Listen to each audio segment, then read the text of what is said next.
This is a pedal I've been looking at for what, over a year. Have I been looking at this pedal? Let's see here. It's a Crazy Cacti. I'm trying to get a model number. It's a CP-20, Caline CP-20, Crazy Cacti. And we have two toggles. We have a compressor cut, an FM, which was that frequency modulation. I have a hard time believing that that's what that is. And vintage. Then on the right side we have another toggle that goes between MOSFET and standard. We have a boost separate from our on-off switch. We have drive, boost, tone, and volume. Now I've been told this is based on a full tone pedal. I forget the name of it. It doesn't have an 18 volt, which I'm pretty sure all full tone pedals have an 18 volt option. At least the ones I've heard of have an 18 volt option. So let's just try it. Alright, we're going to look at the Crazy Cacti. So for grins, let's just try this Spanky.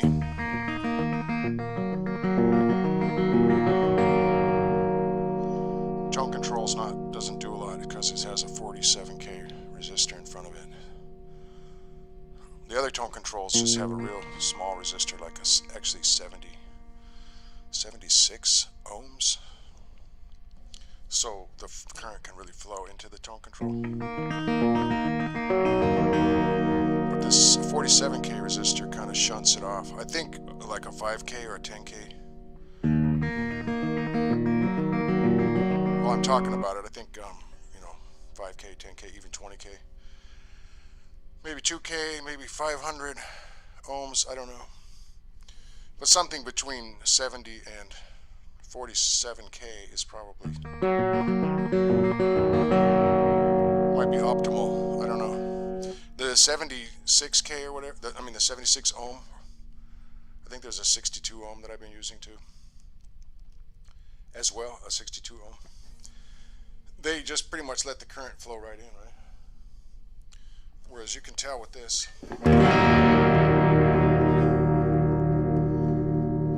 there's a very subtle action. Okay, so one thing about this Spanky, which came from a Viper from B Guitars, is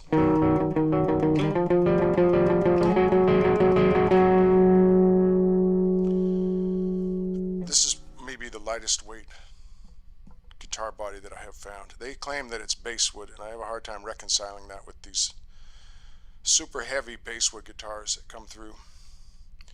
So I don't know what the deal with basswood is. It depends on whether it's been cured a certain amount of time. I have a hard time believing that there's two different parts of the basswood tree that weigh so differently.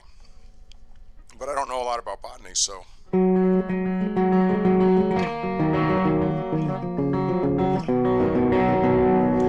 So whatever this wood is on here, it's the lightest weight.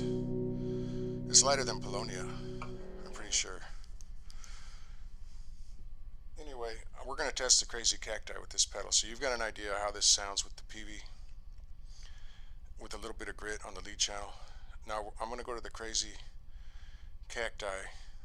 It's got an overdrive and a boost. I'm going to just put it on overdrive mode with all the controls at 12 o'clock, and we are going to be on vintage mode with standard transistors instead of MOSFET. Now see, that's really understated and smooth. It's almost like butter or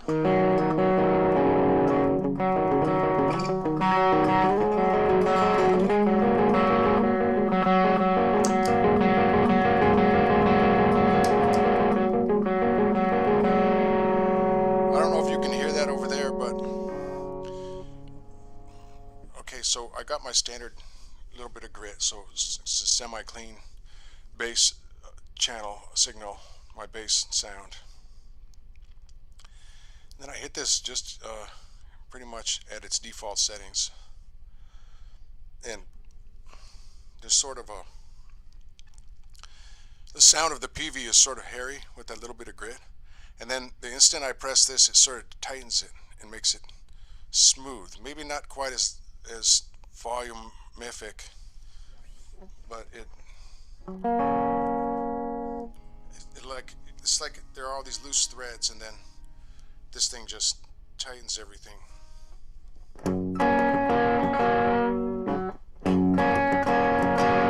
It could be a good deal of compression, is what I'm describing.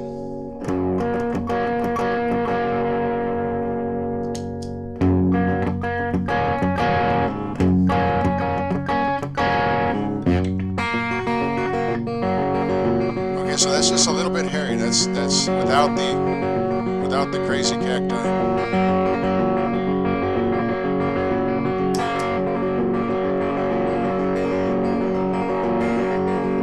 How everything sort of got tied together by that?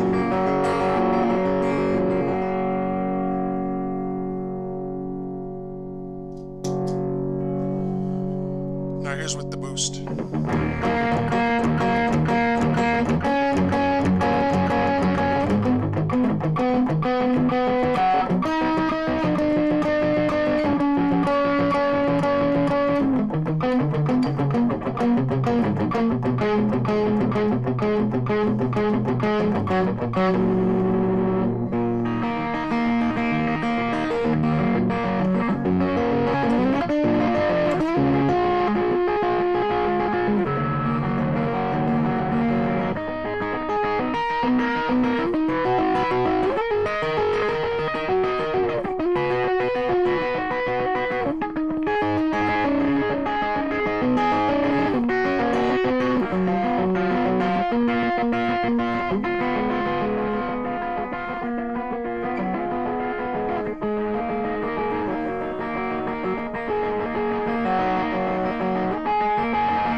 FM. I can only think that must be frequency modulation mode, and then MOSFET transistors.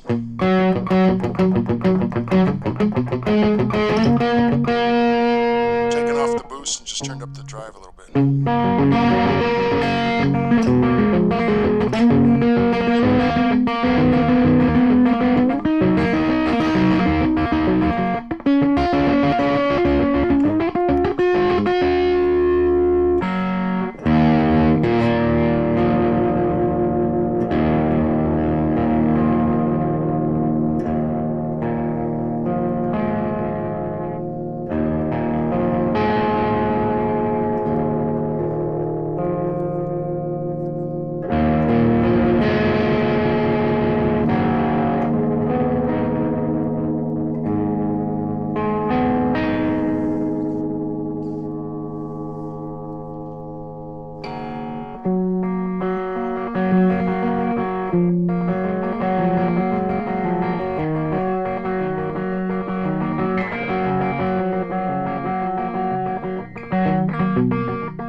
This is a really impressive impressive pedal. It's going to cost a little bit more than just a single purpose pedal, being a boost and an overdrive. This is another keeper. I had been watching this, I don't know if I'd mentioned it, I'd been watching this for over a year, I think, and finally got the chance to get one. And well, at first I thought, oh, this is going to be a great pedal, and I never bought it. And then I thought, well, maybe it's not so great. And who needs a boost, right? But actually, this could be a go-to drive pedal. The boost kind of those fabric threads that I was talking about, kind of being, you know, brushed together or sewn together by the overdrive, then they sort of come apart again with the boost. Now there at the end I was just playing with the drive. So this drive is super silky smooth.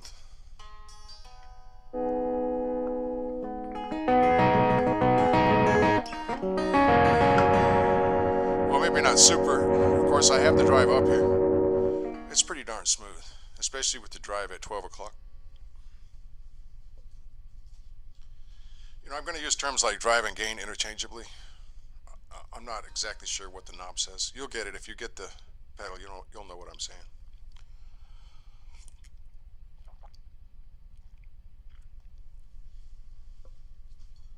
Honestly, I hope that you don't care at that point. I hope that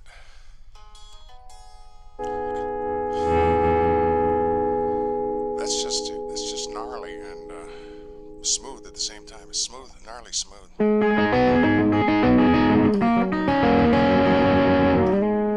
It's just that there's this sort of bifurcation, but it's not like a really in-your-face bifurcation. It's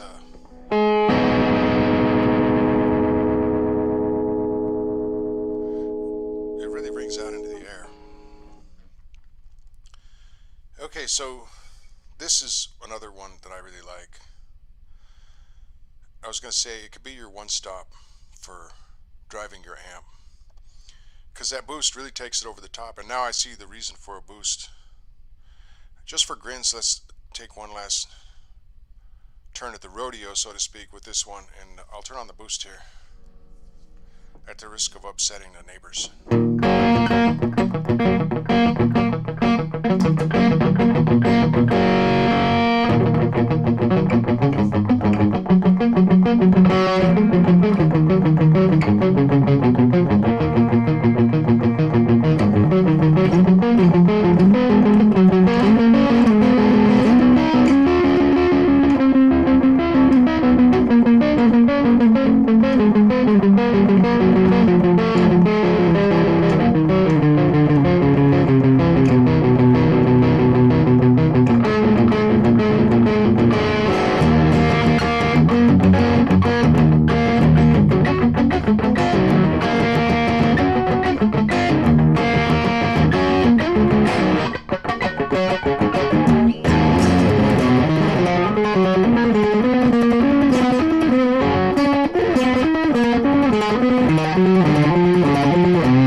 So this is an exciting pedal, even if I'm a deadpan presentator.